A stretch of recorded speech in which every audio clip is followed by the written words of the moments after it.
Welcome to an exciting adventure on a special night of riding through the unknown. I'm your host, Michael, and tonight's guest, I will say I am so grateful to, one, for coming on the show, and two, for being up at an ungodly hour in the morning, but circumstances where she's up anyway, so I'm grateful that we're able to do this episode. And we are also, I am so grateful and hoping that the episode holds, because where she's at is actually an active zone. So if she cuts out, it is due to circumstances beyond control. It may not be Wi-Fi related. I will just say that. And so with that, I am going to turn it over and allow my guest to introduce herself to you all. I had so many wonderful conversations with her. I'm super excited to see what she's going to share with us. So I'm going to turn it over to the one, the only UFO extraordinaire, Poly Rottermann. Oh, come on, keep going. Michael, how are you doing? This is such an honor. How are you doing? Thank you so much for the invite. I'm so happy. I am doing well. Had a little issue this morning, but so far so good, and so I'm hoping it's done and over with and don't have to worry about it for 2 weeks like other people that I know. And so hoping, fingers crossed, the body responds quickly like usual. But how are you doing? Okay. I'm okay, I pray for better times, but I guess every day we wake up and see the sun again, it's a blessing. So I'm okay. My boy, it's okay. My family, it's okay. And I guess we are okay. We are alive. So that's everything, I guess. That is. So why don't you share with the audience a little bit about yourself?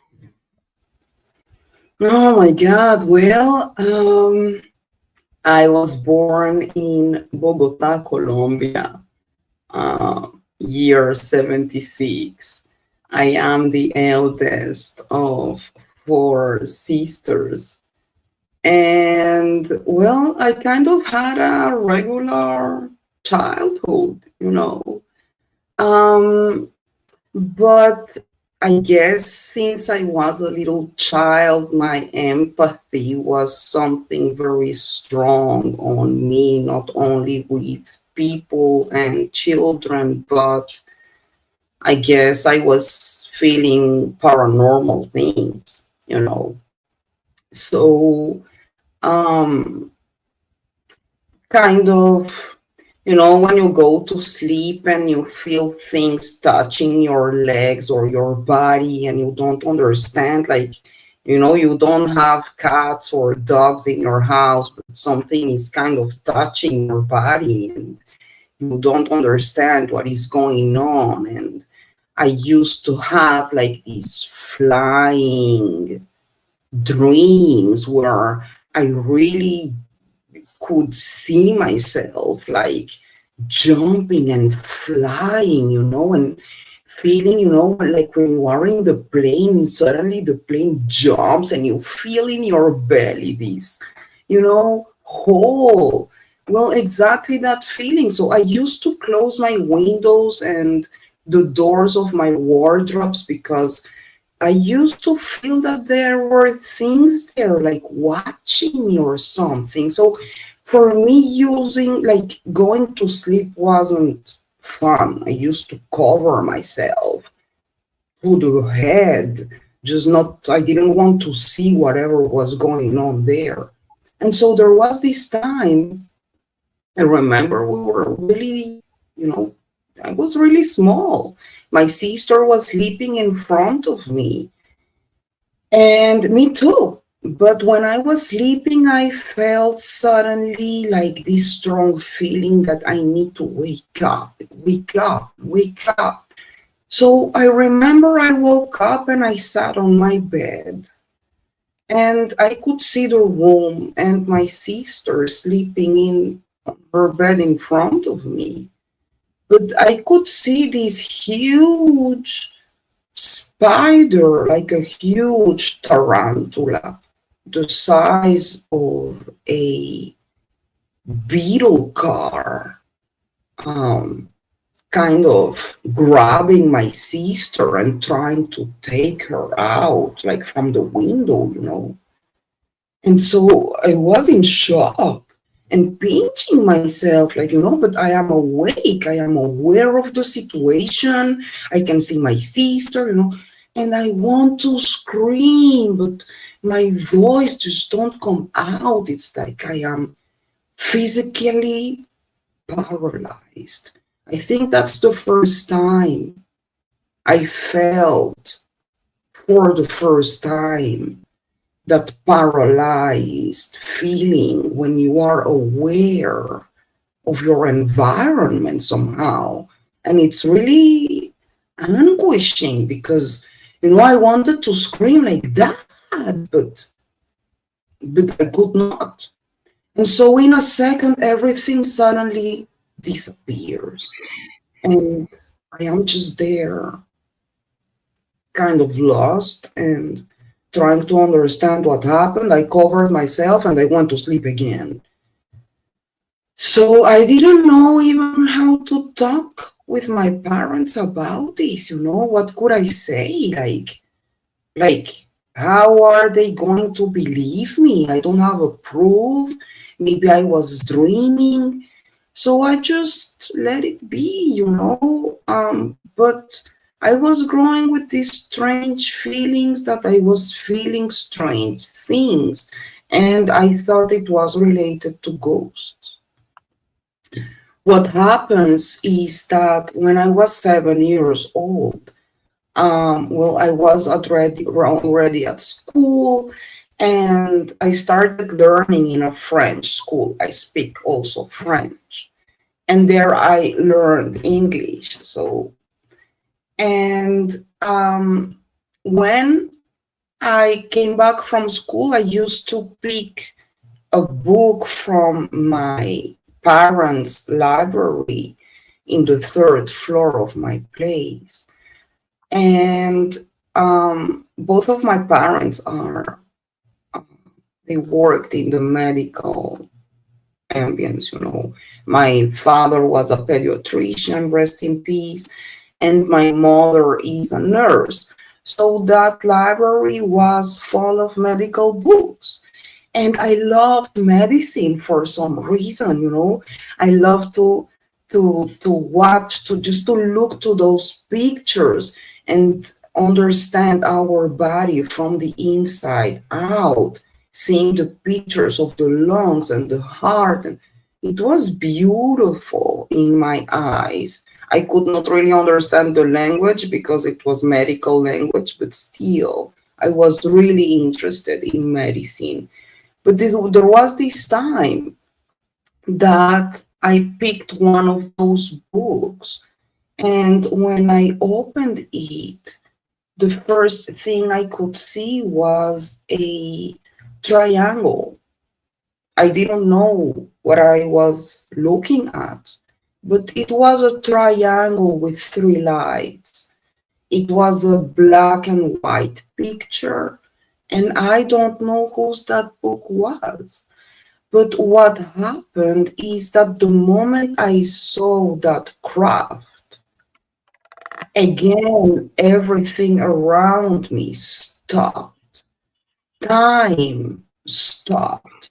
Bogota is a huge city. You can hear the cars and the birds, and usually I could hear my sisters in my home and my grandmother, but nothing. Everything went quiet. I could not hear nothing. And it's like the image kind of made a download inside my head. So if you imagine a computer running numbers, numbers and numbers and numbers and numbers, I was seeing green numbers running through my brain, series of zeros, threes, ones, and fives. And it was like crazy, I could not understand what was going on. But those numbers were translated in my head like images. So I suddenly could see that craft in the book hovering outside planet Earth. And I guess that's the first time I got a telepathic message somehow. Because what I felt inside my head was a simple message for this little 7 years old girl. This is not the kind of plane that you know. This is a different kind of technology. We don't live here, but we come to visit you. And that's it. A second after that, everything stopped again, like with the tarantula situation. And all the sounds, I could hear my sisters, and everything came back to normal. Like I came back somehow to reality. It's like they can play with your reality somehow according to some kind of a specific frequency that they kind of touch you at some point of your life if you need to be awakened, and then you will have your experience, whatever it is. And so I was in shock. I just had a seat and I was trying to understand again, as with the tarantula, what happened. And I said, okay, so either this is my imagination or I'm going crazy. But the difference this time is that I just came back from school. I am totally aware. I was not sleeping, I was having my normal life. I thought I was going to see a medicine book as usual. And suddenly this happened. So what is going on? And again, who am I going to talk to? What am I going to say to my parents? So I said, you know what, maybe I will hear my friends at school talking about something like this, or I will see a craft like this, or, something. So I started just my own research. Back then we didn't have computers or internet or whatever, so everything was through books, magazines. I started researching back then about past lives and reincarnation, thinking that maybe this was related to like a ghost situation or something. But yeah, I started my research at a very early age. And then we started receiving in Colombia all the TV series from the States, like Star Trek and V. And so I suddenly realized that, oh my God, there is awareness about this phenomenon. People are doing movies about this. So someone knows about this, and I don't know nothing like that. And this is Colombia, so people, no one is talking about this. So it's like from that moment I was awakened. My research did not stop. On the contrary, It became an everyday situation where I needed to know what was going on. And so I started my BA in journalism and social communication. And when I finished, I decided to leave Colombia. Well, I had some tough experiences there, and that was the main reason I left.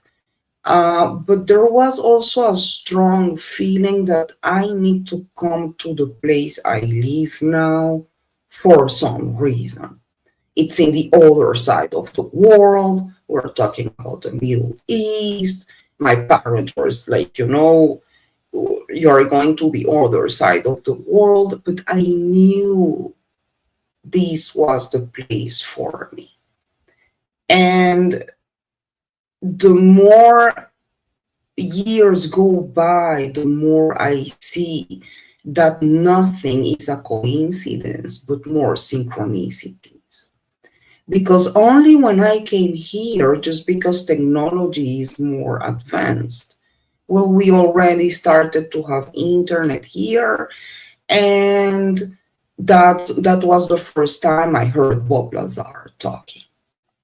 So, everyone can have his own opinion about Bob Lazar.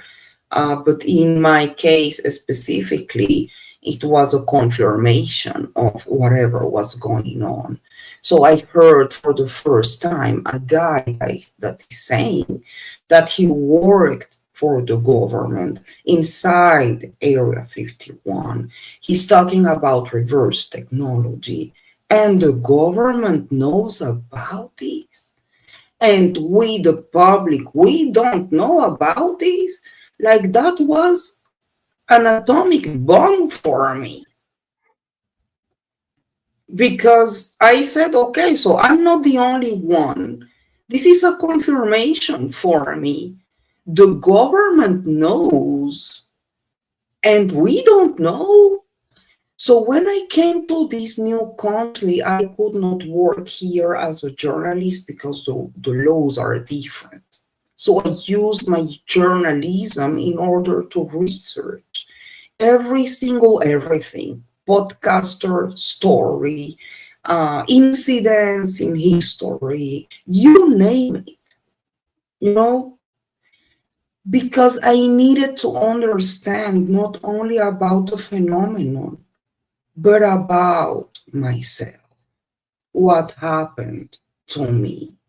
And if there were another experiencers like me, you know. So I guess that's where I found more fun too. And I understood that, people are sharing their sightings. And, this was like a bomb for me. I said, oh my God, like now I understand what I came to this place, because I needed to see with my own eyes that this is huge, And so during all this process, coming to this new country, learning a new language, my fourth language by this time, suddenly in the middle of my life, 2006, I'm having pretty bad headaches. I had headaches like for 4 years, 24/7. And there was this day that I almost fainted. When I went to hospital in the ER after an MRI, the doctors told me that I needed to go as soon as possible, like in the next 24 hours, through a brain surgery, because I was about to lose my left eye, and they found 2 cysts inside my brain. So if you see my left side of the head, you see I have here a cyst that is the size of a tennis ball. She's still there and she's fine, but Why am I telling this story? Because they found another cyst in the pituitary gland. The pituitary gland, for those that don't know, is between your two eyes. Here, like, between your two eyes inside your brain. The third eye. And during that surgery, when they tried to extract the cyst from the nose, the whole thing exploded. But what happened? The doctor came afterwards and told me that during the surgery, when they got to that cyst in the pituitary gland, he saw what looked like a little cube,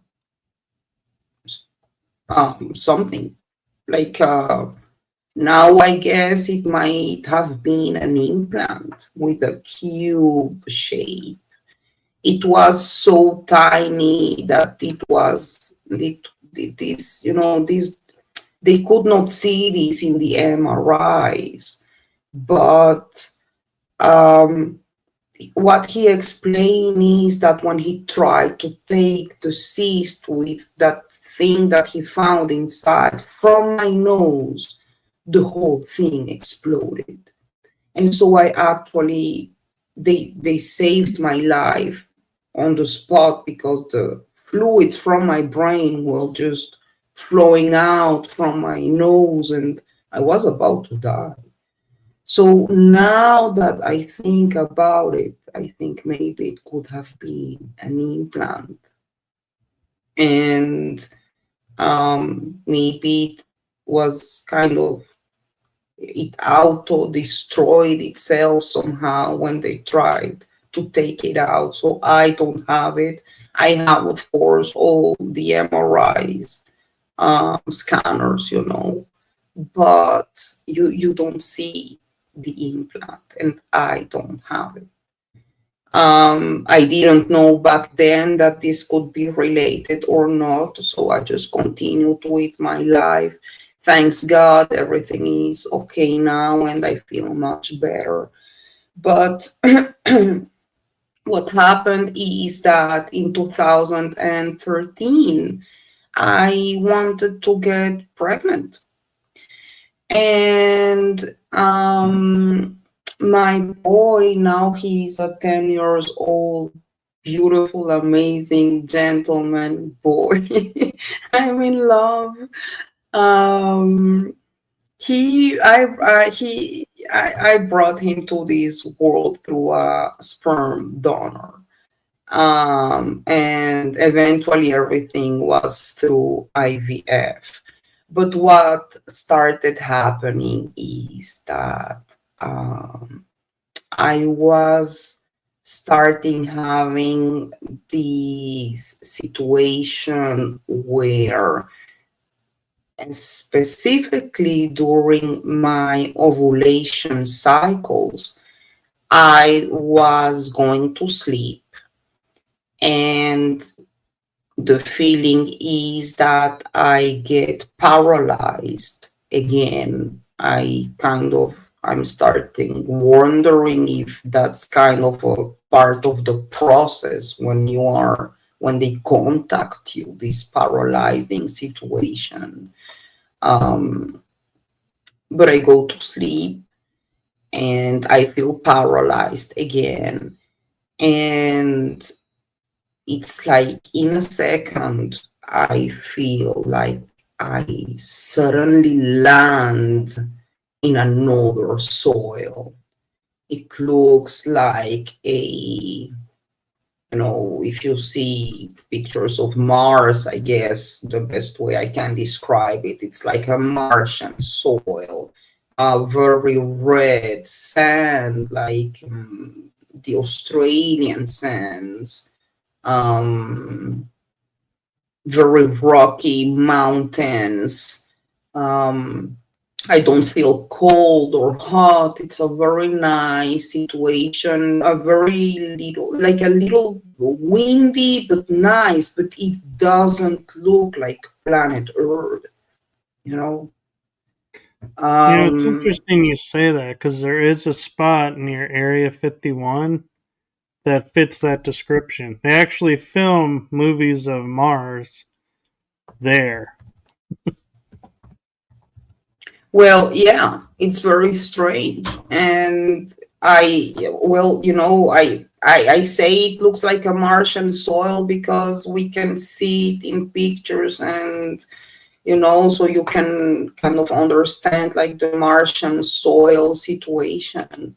Um, and I kind of land there and I feel lost. I'm looking everywhere and I don't understand how did I get here? I just went to sleep. Like, what is going on again? And so I start walking and walking and walking and wandering, and suddenly I see very far away a figure coming towards me. This figure, at some point I can see it's not really walking, it's kind of hovering towards me, but when it gets to very near, like 2 meters from me, I can see I am looking at a little child. This is a little boy, a 5, 6 years old boy. He looks very humanoid, beautiful boy. He's got these huge eyes, though. Um, they look like the Gray's eyes when you talk about the almond black, huge eyes. But the rest of him was super humanoid, the hair, everything, a beautiful boy. So, you know, my first impression or feeling was more like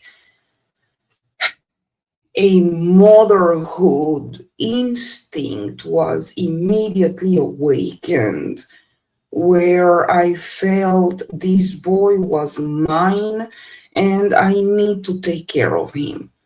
So I was asking questions. Who are you? Where are your parents? Like, where are we? What are we doing here? But he wasn't really answering. It's like he extended his hand. And I took his hand, and through his touch, he could it was kind of like a telepathic situation where he could calm me down and tell me that I don't have nothing to fear, that everything will be fine. And he was kind of guiding me. I thought I was the one trying to find a shelter, but he was the one taking me somewhere. Till we got to this point where I suddenly see a tent, a little tent in the middle of nowhere. It looks like a very simple, no matter tent, like a biblical tent, Jesus tent for 10 people. Um, and I felt like, oh my God, like, great, we have shelter and maybe his family is here. So let's see what's going on. And he opened the tent. But when I go inside, Michael, I guess that is the shock of my life. Because again, reality changes.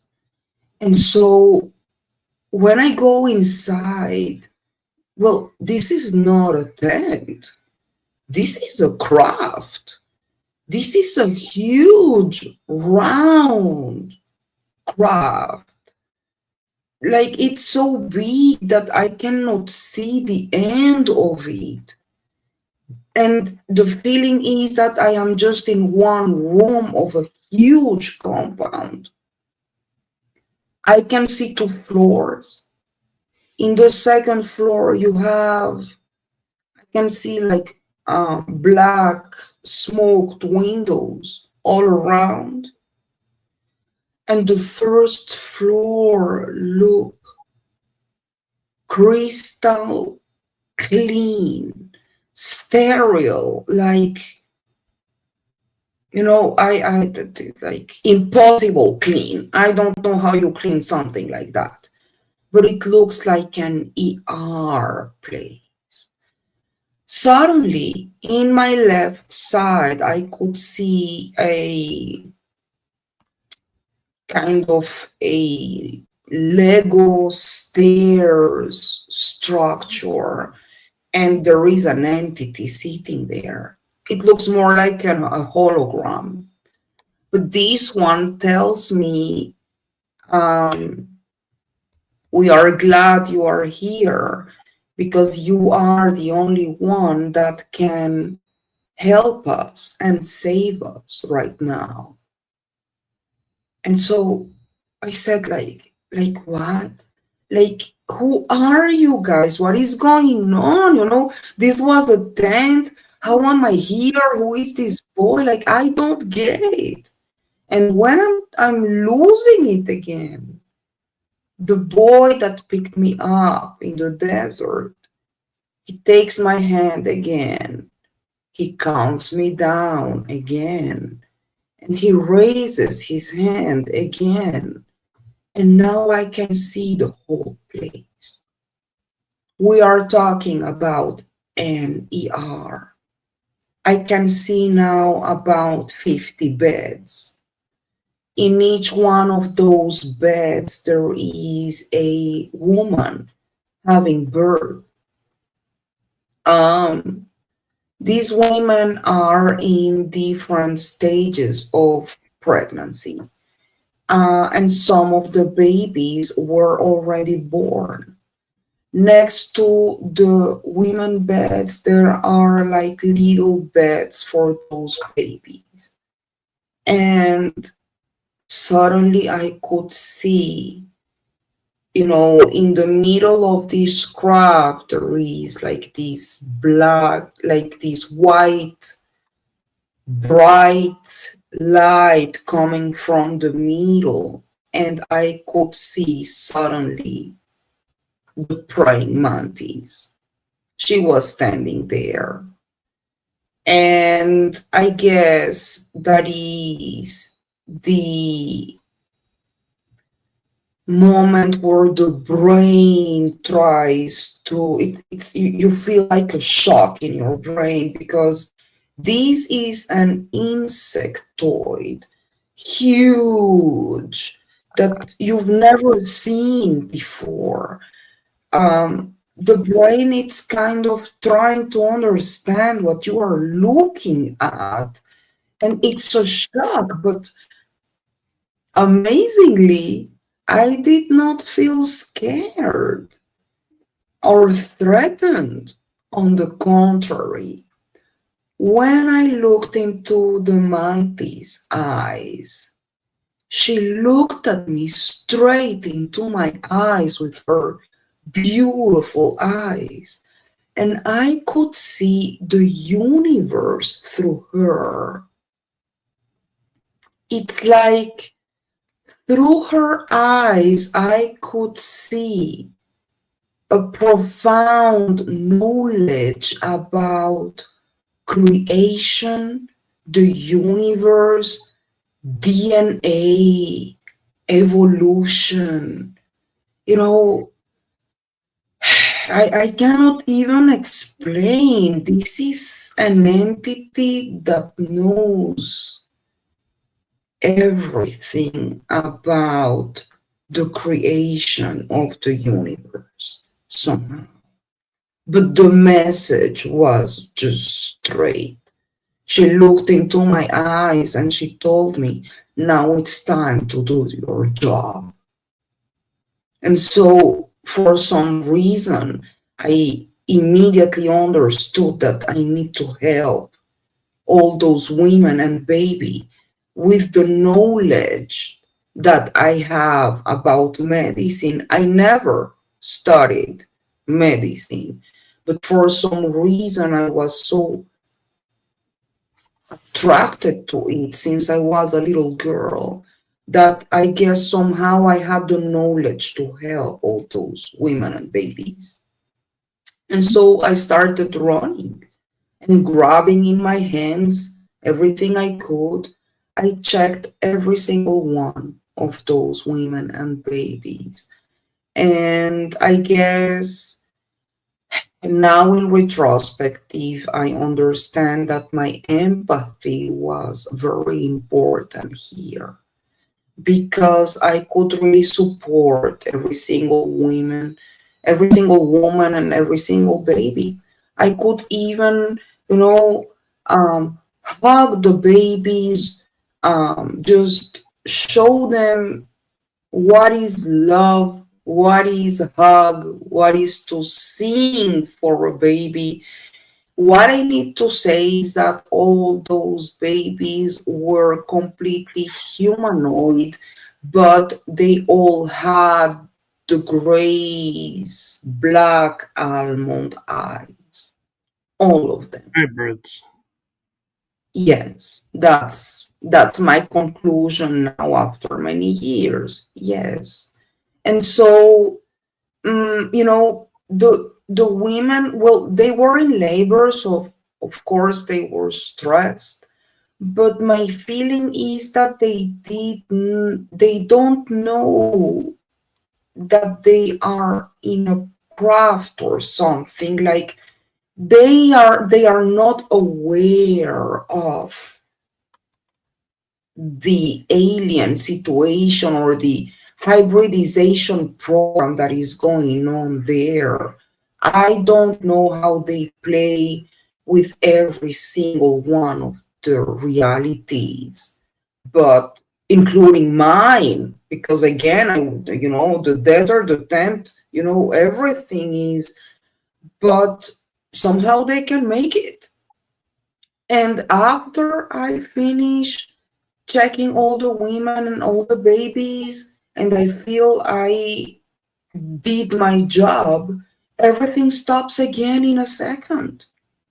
And I go back to my bed, and I suddenly wake up. Like, I understand I went through this experience again. And I am trying to understand what happened and questioning again what's going on. And, when you track it, I understand that this was happening during my ovulation cycles, especially when I was trying to get pregnant. I was having issues getting pregnant. I was losing my pregnancies. So at some point, now that I see, what happened, I see the synchronicities, and my question would be, was I one of those women too? I don't know. But It sounds finally, like it. yeah, I don't know. My boy was born in 2015. And but what I need to say too is that one time there was one of those times when I woke up after the tent experience that I felt really lost, and I was having a coffee, and suddenly I looked into my leg and I saw this weird mark. um It looks like a cat paw printed on my leg, kind of a burn print, something. It looks like a cat paw. And having some knowledge about medicine, I started checking my body. I was not having like a respiratory situation problem, like I was not having another marks in my body, kind of an allergy. So this was so weird. And that mark was there for 24 hours and it disappeared. I don't have an explanation. And I guess that's why this is so important to share our experiences, because We don't have another way to compare, maybe someone hears my story and had what looks like a cat paw mark after an alien experience, and maybe we can compare and see if the same species are related, or this is why talking is so important, and why you and your work is so important too, because we have the opportunity to share our experiences through your platforms. So yeah, go ahead. Well, thank you. And I want to point out, it sounds like you were part of what they call Project Surrogate, and that's where women are used to give birth to hybrids. So all those times that you lost your child could be that they took the child because it was a hybrid and it wasn't ready to be brought up here. And I kind of agree with some of the people in the chat room that the little child that came to get you and was escorting you around and keeping you calm might have been one of those children grown up, Yes, because that's they my grow. feeling too. Yeah, That's because my feeling time. too. Sometimes I am asked if I have, if I know, because sometimes they let you see your own hybrid kids. In my case, I haven't had this experience where I was specifically shown that I have a child, but the feeling, when I saw him, it's like I just felt it. This child is mine. So I pretty much feel that's my boy too, but I don't want to speculate, because I don't have a confirmation for it. Yeah, I guess the cat paw mark is a confirmation too, but I don't know what it means or how it. So I I don't know. would say it's a way of validating for you the experience was real, because I have experiences where I know I'm being used for other races out in the universe. I'll wake up and like the back of my ear will have a spot where it's really dry and it's like different from all the rest of my ear. Yes, And I'm like, oh, they took me. That's my first thought.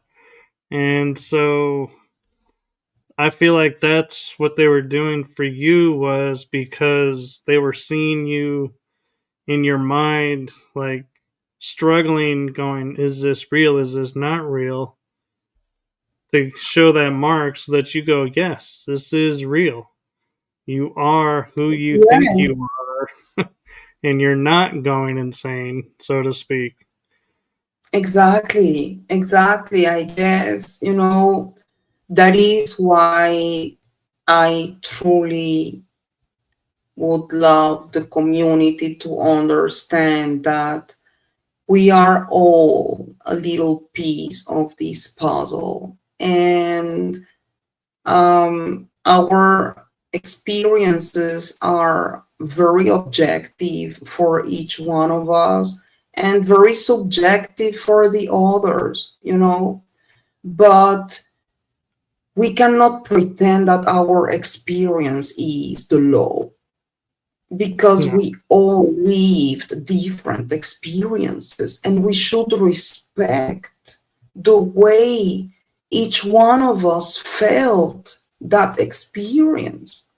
Because, in my case, the mantis, I wasn't scared and I learned from her, but there are other experiencers that have had really tough experiences and post trauma, and this is real, and we shouldn't judge. We should respect and love and support each other, and especially respect our experiences.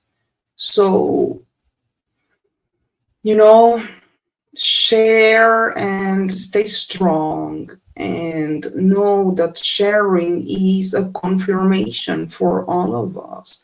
And please be respectful, because we don't, the truth is that there, we are trying to understand there are no experts in this field. Till we don't sit with aliens, there are no experts. So there is no point of joking and judging. And, on the contrary, the message, the alien message, in my opinion, through what I feel, is stay humane, love each other, support each other. There is not another way. That's the beauty of the humankind. We are all different, with our different colors, with our different opinions, even with our different gods.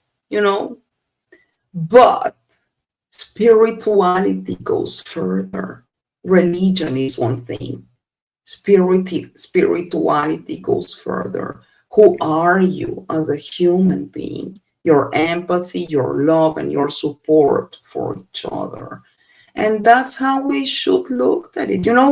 I'm thinking right now about 3I Atlas, and now it became like a battle between the ones that think it's alien and the ones that not. And so each one joke at each other. And I say, like, why are we always looking for division? We should look at 3I Atlas, alien or not, as something that we should think about the implications for humankind, and how are we going to deal with this together as earthlings, whether is alien or not. So stop all the dividing situation, and let's start thinking together to build the puzzle together. See?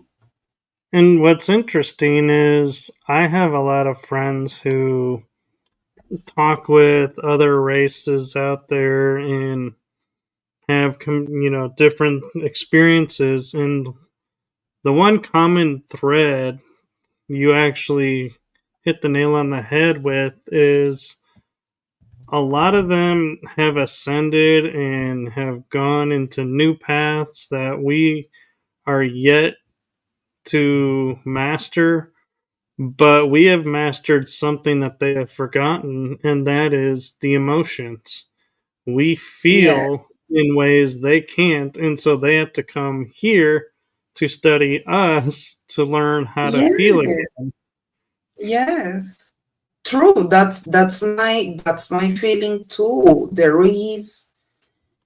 There is something so beautiful about the human experience on Earth, and the fact that we can feel, sadness and happiness, and every single feeling. It's so important, and for some reason it seems they lack of it, and so they need it for some reason, even for their hybrids.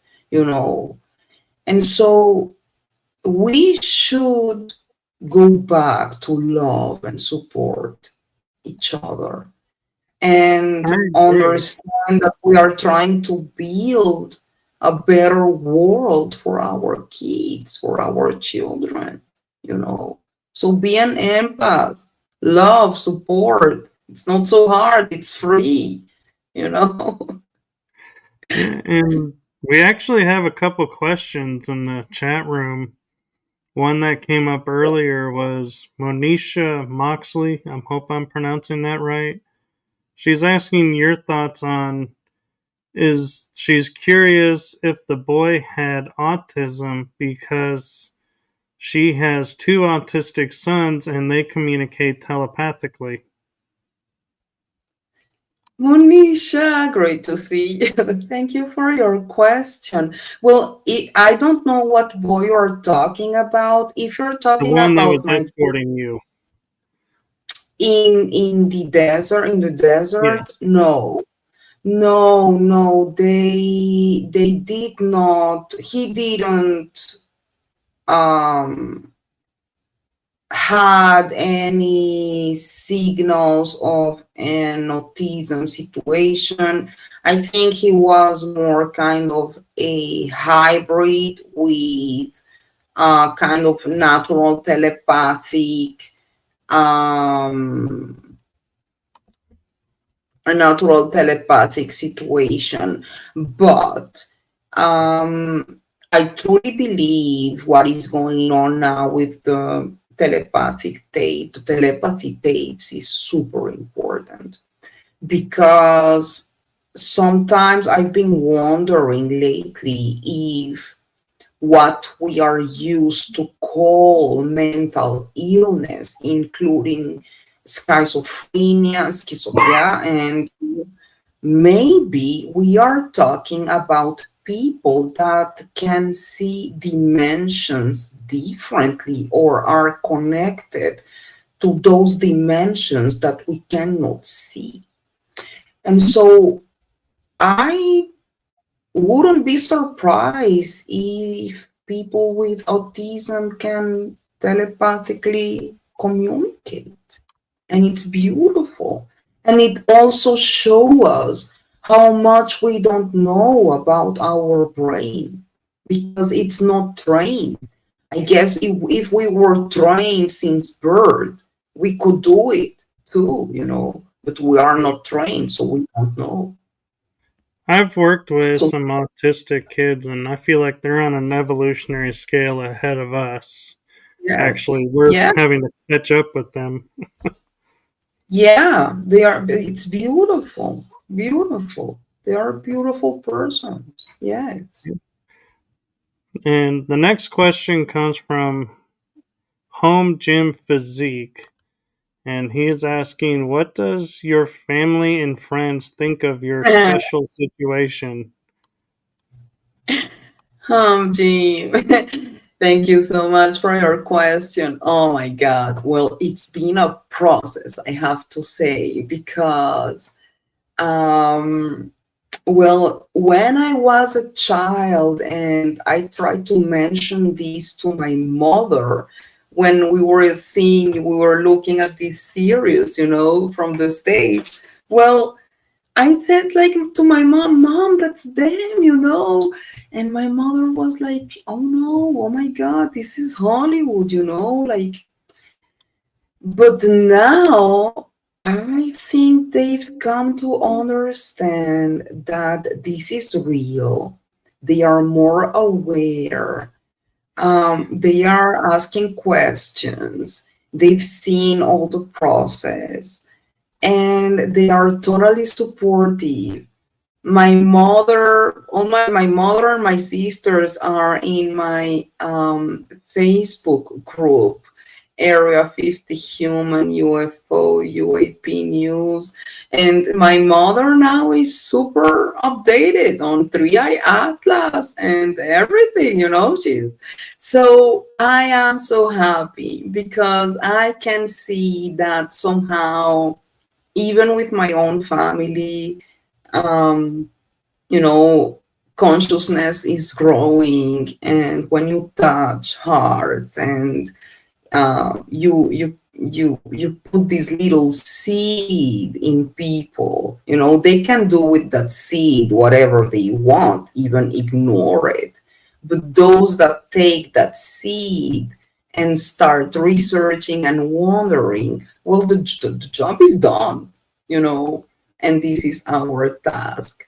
So thank you so much for your question. Great question. And I would just recommend to take it easy. Not everyone is ready for understanding these. Not everyone is ready to share, but especially to understand The people that haven't, or that were not in this kind of experiences, for them it's harder to understand, and it's not so complicated to understand it, because, for example, if I suffer from post-trauma, having had a bad experience with humans, and humans, it's hard for them to get it.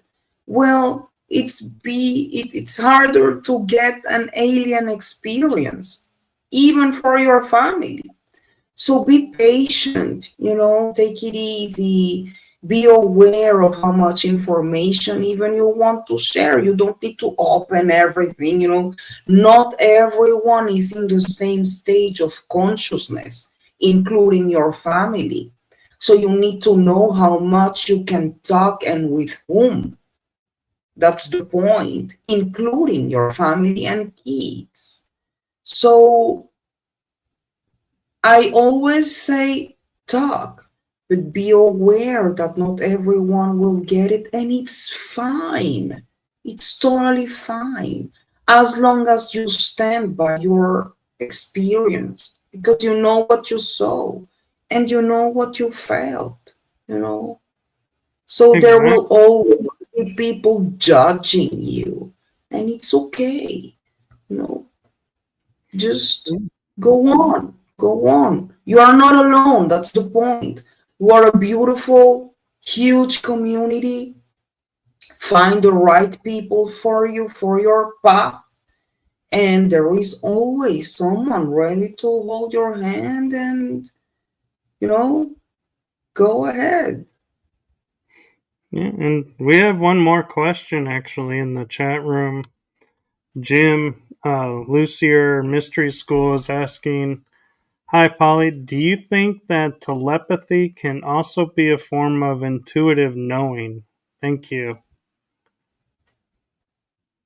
Hmm.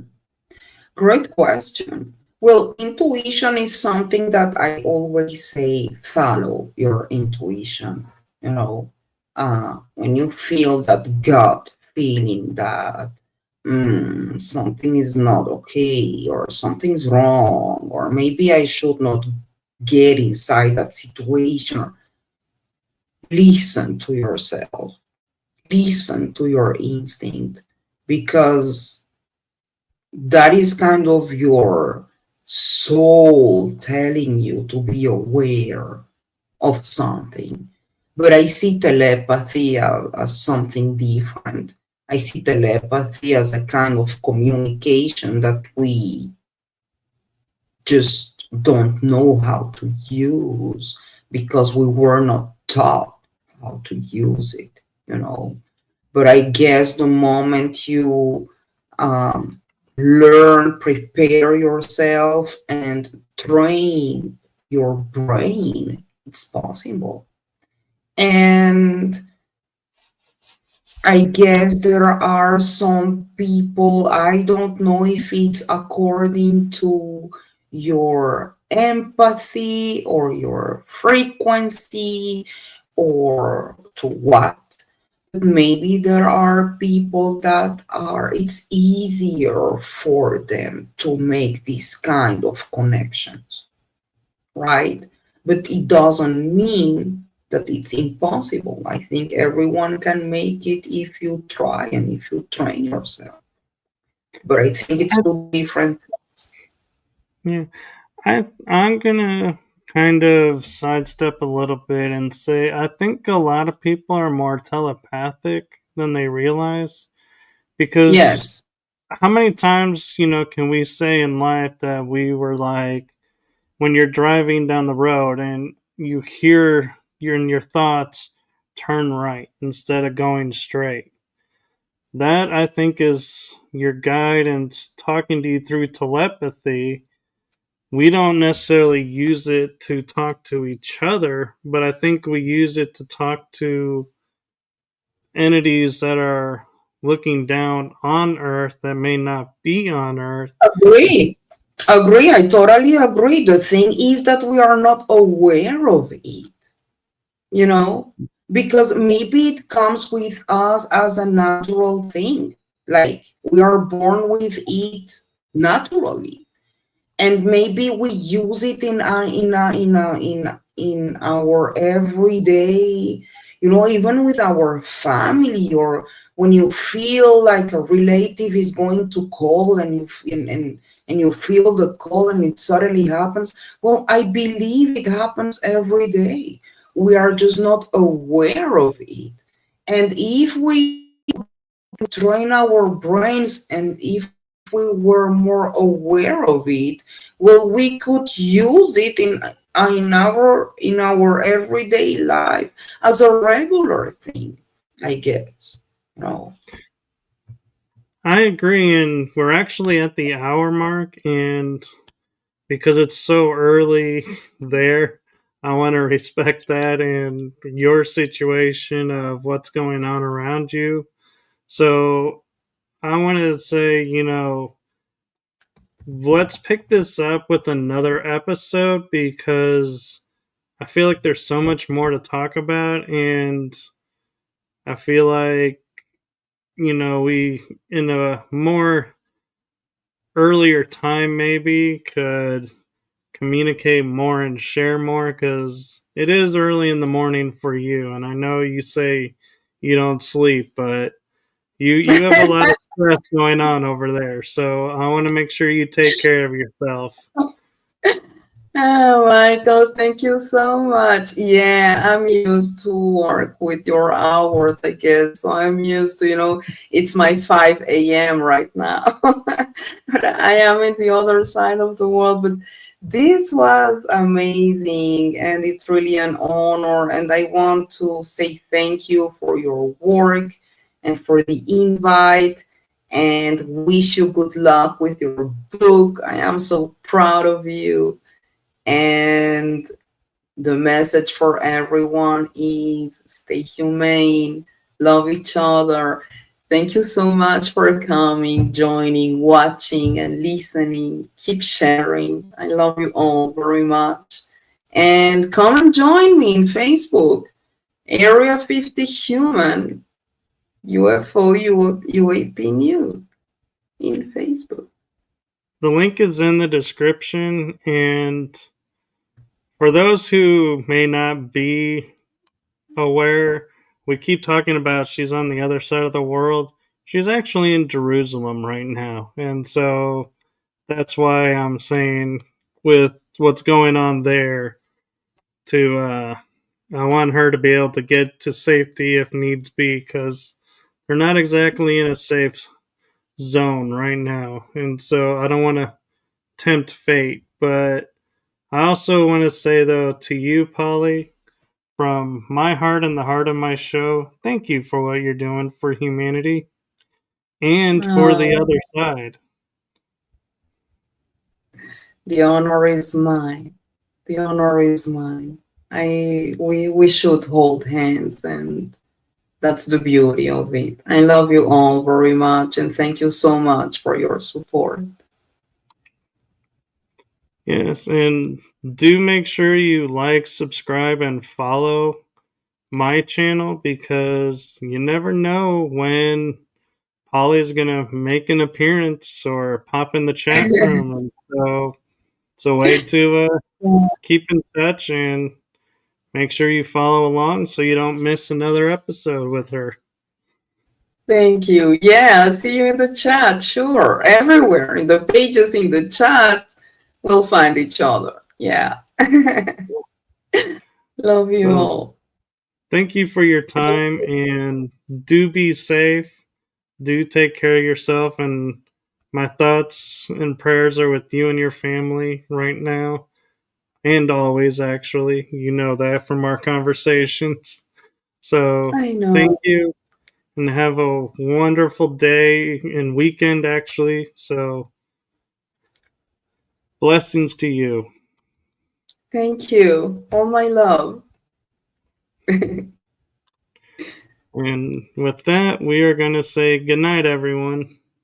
Chao, chao. Gracias.